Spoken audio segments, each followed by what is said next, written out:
প্রয়োজনে জামাতে যোগ দিব, তারপর আওয়ামী লীগের বিচার আমি দেখতে চাই। প্রয়োজনে এনসিপিতে যোগ দিব, তারপর আমি আওয়ামী লীগের বিচার দেখতে চাই। প্রয়োজনে বিএনপির রাজনীতি ছেড়ে দিব, তারপর আমি আওয়ামী লীগের বিচার দেখতে চাই। জনাব তারেক রহমান, আপনাকে বলতে চাই, আপনার মা বাবা এক ভুল করছে দীর্ঘ 17 বছর, সেই ভুলের মাসুল দেওয়া লাগছে।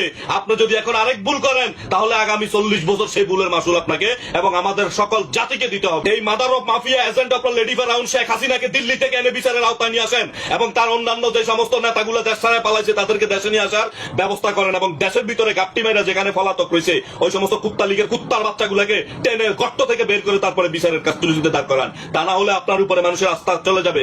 আপনার উপরে যথেষ্ট আস্থা আছে, আমাদের বিশ্বাস আছে, সেই বিশ্বাসকে ধরে রাখার জন্য এই আওয়ামী লীগের এই কুত্তা লীগের কুত্তার বাচ্চাগুলোর বিচার অচিরেই আপনাকে করতে হবে। প্রয়োজনে জামাতে যোগ দিব, তারপর আওয়ামী লীগের বিচার আমি দেখতে চাই। প্রয়োজনে এনসিপিতে যোগ দিব, তারপর আমি আওয়ামী লীগের বিচার দেখতে চাই। প্রয়োজনে বিএনপির রাজনীতি ছেড়ে দিব, তারপর আমি আওয়ামী লীগের বিচার দেখতে চাই। আসসালামু আলাইকুম রহমতুল্লাহ। সুপ্রিয় দর্শক, আপনারা ভিডিওর শুরুতে শুনলেন যে বিএনপির একজন নেতা আক্ষেপ করে বলতেছে, দরকার হলে আমি জামাতে যোগ দিব, দরকার হলে আমি এনসিপিতে যোগ দিব, তারপরও আমরা আওয়ামী লীগের বিচার চাই। জনাব তারেক রহমান, ভুল করবেন না আপনার বাবার মতো। গত 17 বছর যে কি কষ্টের মধ্যে আমরা গেছি, আপনি তো লন্ডনে ছিলেন, আপনি জানেন না। তো প্রিয় দর্শক, তারেক রহমান কি আওয়ামী লীগের বিচার করবে? আপনাদের কাছে কি মনে হয়? কারণ যেই প্রসিকিউটর বিচার করত বা তার কাছে যতগুলো তথ্য আছে তাকেই কিন্তু সরিয়ে দেওয়া হয়েছে তাজুল ইসলামকে। এবং তাজুল ইসলামকে সরিয়ে দেওয়ার পর ভারতীয় গণমাধ্যমে আনন্দ উল্লাস মিষ্টি বিতরণ শুরু হয়ে গেছে এবং তারা এমনভাবে নিউজ করতেছে যে হাসিনার আর কোনো বিচার হবে না। এই 2000 মানুষ যে হত্যা করলো, এগুলো কোনো কিছুরই বিচার হবে না। আন্তর্জাতিক অপরাধ ট্রাইব্যুনালের সদ্য সাবেক চিফ প্রসিকিউটর মোহাম্মদ তাজুল ইসলামের বিদায়ে রীতিমতো উল্লাস প্রকাশ করেছে কলকাতার মিডিয়া। আনন্দবাজার বা G24 বা কলকাতা 24/7 এর মতো পত্রিকা বা অনলাইন সংবাদ মাধ্যমগুলো ইভেন্ট কভার করেছে এমনভাবে যেন এর মধ্যে দিয়ে বিশাল জয় পেয়েছে ভারত। হাসিনাকে চিরদিনের মতন সরিয়ে দিতে চেয়েছিলেন যিনি, তাকেই সরিয়ে দিলেন বর্তমান প্রধানমন্ত্রী তারেক রহমান। তারেক প্রধানমন্ত্রী হওয়ার পর তার একের পর এক পদক্ষেপ বিরাট আলোড়ন ফেলে দিয়েছে। তার প্রতিটা পদক্ষেপ বলে দিচ্ছে ভারতের বন্ধু হতে চান তিনি। অন্তত এখনো পর্যন্ত এমনটাই মনে করছে ওয়াকিবহাল মহল। তারই মধ্যে হাসিনার ফাঁসির সাজা দিতে চাওয়া চিফ প্রসিকিউটরকে হঠাৎই পদ থেকে সরিয়ে দিলেন তারেক। কিন্তু কেন? এর পেছনে কোন ভাবনা চিন্তা কাজ করছে? শুধু চিফ প্রসিকিউটরকে সরিয়ে দেওয়া হয়নি, তার নামে আবার মামলা করা হচ্ছে। এদিকে আবার ডক্টর ইউনূসের বিরুদ্ধে মামলা করতেছে ঢাকা বিশ্ববিদ্যালয়ের আইন বিভাগের শিক্ষক। তার কয়েকটা উক্তি দেখলাম, তার মধ্যে একটা উক্তি হচ্ছে যে বঙ্গবন্ধু জাতির পিতা বঙ্গবন্ধু শেখ মুজিবের বাড়ি ভাঙ্গা নিয়েও তার নামে মামলা করা যায়। বুঝতে পারতেছেন? তো এইদিকে জুলাই আন্দোলনের নেতাকর্মীরা এরা চাচ্ছে যে জুলাই সনদের বাস্তবতা, কিন্তু জুলাই সনদের কোনো কিছুই তারেক রহমান করেনি। তাহলে এত কোটি কোটি টাকা দিয়ে হানা ভোটের কি দরকার ছিল? এখন বিএনপির নেতাকর্মীরাই বলতেছে যে আমরা যদি হানা ভোটে না যেতাম তাহলে ইউনূস সরকার নির্বাচন দিত না, এই কারণে আমরা রাজি হয়েছি, আমরা এগুলো মানি না। এখন জুলাই আন্দোলনের নেতাকর্মীরা বলতেছে যে আমরা যদি এই 2000 জীবন না দিয়ে আমরা যদি আন্দোলন না করতাম তাহলে তারেক রহমান লন্ডন থেকে আসাও লাগতো না, তার মা ওই চিকিৎসাধীন অবস্থায় হসপিটালে মারা যেত, তারেক রহমানের দেশে আসা লাগতো না বা প্রধানমন্ত্রী হওয়া লাগতো না। আমাদের জীবনের বিনিময়ে প্রধানমন্ত্রী হয়েছে, এখন সে এসে জুলাই সনদকে অস্বীকার করতেছে। তারেক রহমান লন্ডন থেকে বাংলাদেশে আসতে পারতেন না যদি আমরা জীবন না দিতাম, যদি আমাদের ভাইরা রক্ত না দিত। আমাদের ক্ষমতায় বসতে পারতেন না যদি জুলাইয়ের এই ভাইগুলো রক্ত দিয়ে হাসিনাকে বাংলাদেশ থেকে না তাড়াতো। আইনি ভিত্তি নিশ্চিত করার জন্য বাংলাদেশের জনগণের কাছে দায়িত্ব দেওয়া হয়েছিল, সেজন্য গণভোটের আয়োজন করা হয়েছে এবং এই গণভোটের পূর্বে সকল দলকে নিয়ে ঐক্যমত কমিশন ছিল। তো গণভোটের মাধ্যমে বাংলাদেশের জনগণ রায় দিয়েছে যে এই জুলাই সনদকে বাস্তবায়ন করতে হবে এবং হ্যাঁ বিজয় হয়েছে। তারপরেও বিএনপি সংস্কার পরিষদের শপথ নেয় নাই। আমরা স্পষ্ট এটাকে জুলাই আন্দোলনের সাথে এই প্রতিনিধিদের বিশ্বাস বলে মনে করছি। তো আমরা যেটা নিউজে দেখলাম যে এই আমাদের দেশ স্বাধীনের আগে কিন্তু শুরু হয়েছিল শ্রীলঙ্কা থেকে, শ্রীলঙ্কায় যারা এইরকম আন্দোলনের নেতা ছিল তাদের 19 জনকে নাকি ফাঁসি দেওয়া হয়েছে, নতুন সরকার এসে তাদেরকে ফাঁসি দিয়েছে। তো জুলাই এরা কিন্তু পরিপূর্ণ করেনি। পরিপূর্ণ জুলাই যদি করতো তাহলে সুপ্পু মুপু এগুলো সরাতে হতো, প্রশাসন থেকে সবগুলোতে সরাতে হতো। আপনারা সিরিয়ায় দেখেননি, সবাইকে মাটিতে ফেলে কিন্তু শেষ করে দেওয়া হয়েছে, কিন্তু এরা অসম্পূর্ণ করে উপদেষ্টার 2-4টা উপদেষ্টার লোভে এরা উপদেষ্টা 1.5 বছর ধরে থেকে কিচ্ছু করতে পারেনি। কি করবে? প্রশাসন আমলা টামলা সব ওদের পক্ষে, একটা দলের স্যামসামি করে, একটা দেশের স্যামসামি করে।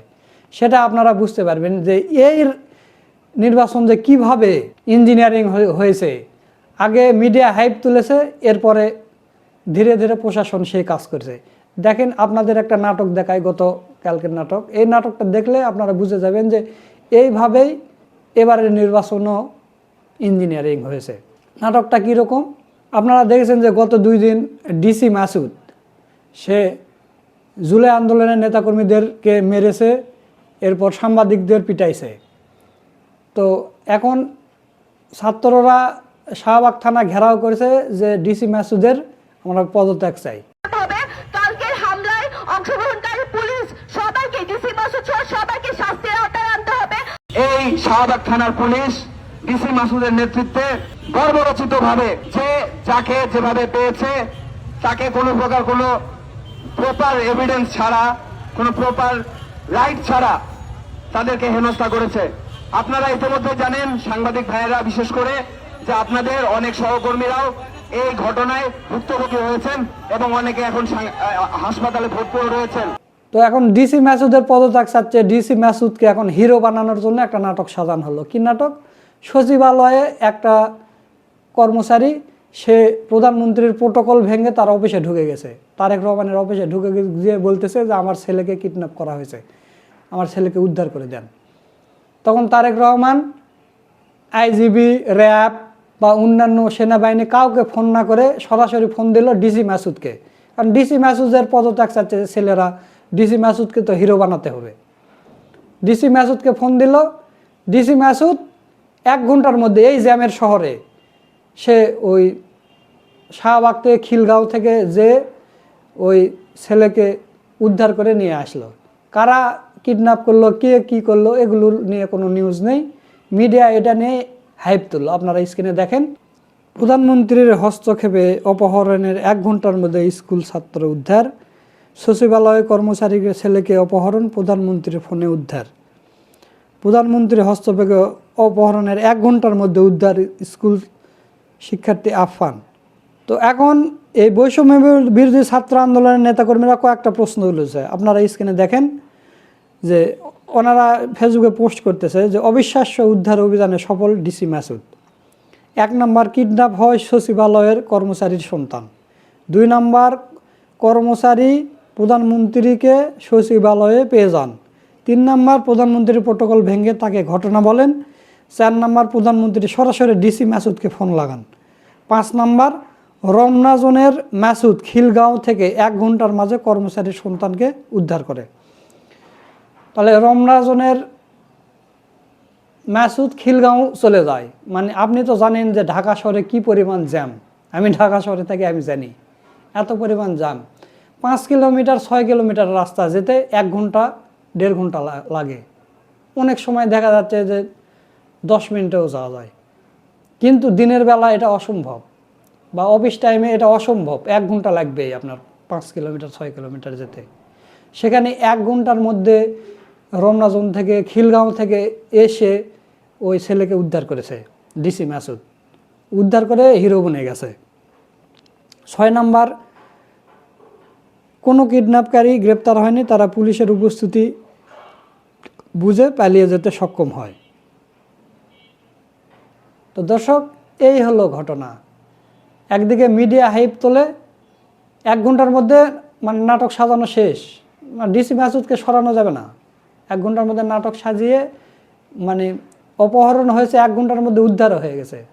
কে অপহরণ করলো, কাকে করলো, এদের কোনো নাম ঠিকানা কিছু নেই, তারা পালিয়ে চলে গেছে। আর ডিসি মাসুদ জানলো কীভাবে যে ওখানে আছে, 1 ঘন্টার মধ্যে মোবাইল ট্যাগ করছে, এ করছে, সে করছে, করার পরে যে ছেলেকে নিয়ে আসলো। এই হলো বর্তমান পরিস্থিতি। তো তারেক রহমান যদি এইরকম এই নাটকের যদি 3ও পার্ট হয়ে থাকেন এভাবে, তাহলে তো সমস্যা রে ভাই। কারণ একের পর এক আমরা দেখতে যে রামপাল বিদ্যুৎ কেন্দ্রে ভারতীয় লোক বসানো হচ্ছে, ভারত আগরগাঁও বাস চালু হয়ে যাচ্ছে, যেগুলো বন্ধ করে দিয়েছিলেন ইউনূস সরকার। তো এগুলো যদি চলতে থাকে আর এত পরিমাণ চাঁদাবাজি দুর্নীতি এগুলো হচ্ছে, এগুলো যদি বন্ধ না হয় তাহলে ঈদের পরে কিন্তু আন্দোলন হবে, কঠোর আন্দোলন। আমরা যেটা বুঝতে পারতেছি তারেক রহমানের সরকার হয়তো 2 মাসও টিকতে পারবে না এভাবে যদি আন্দোলন। আর মন্ত্রী সবাই বসাইছে সব অযোগ্য লোক, পড়াশোনা নেই, কোনো অভিজ্ঞতা নেই, কিছু নেই। আপনারা প্রশ্ন তোলেন যে জামাতের লোকজন জীবনে ক্ষমতায় যায়নি, তারা মন্ত্রী পরিষদে গিয়ে কী করবে, এ করবে। জামাতের লোকজনে ভালো ছিল বা ভালো, আপনারা দেখেন এখন যে কয়জন এমপি হয়েছে তাদের এলাকায় কোনো চাঁদাবাজি নেই, কিছু নেই। ব্যবসায়ীরা তাদের দ্রব্যের মূল্য কমে দিচ্ছে ওই এলাকায়। তো দর্শক, আজকের নাটকটা আপনাদের কাছে কেমন লেগেছে? ডিবি হারুন আঙ্কেলের চাইতে ভালো হয়েছে কি খারাপ হয়েছে তা অবশ্যই কমেন্ট করে জানিয়ে দেবেন। ভিডিওটা ভালো লাগলে শেয়ার করবেন। সামনেতে আরও নাটক দেখার জন্য অপেক্ষা করেন, আমরাই সেই নাটকগুলো আপনাদের সামনে তুলে ধরব। সকলকে ধন্যবাদ। আসসালামু আলাইকুম ওয়া রাহমাতুল্লাহ।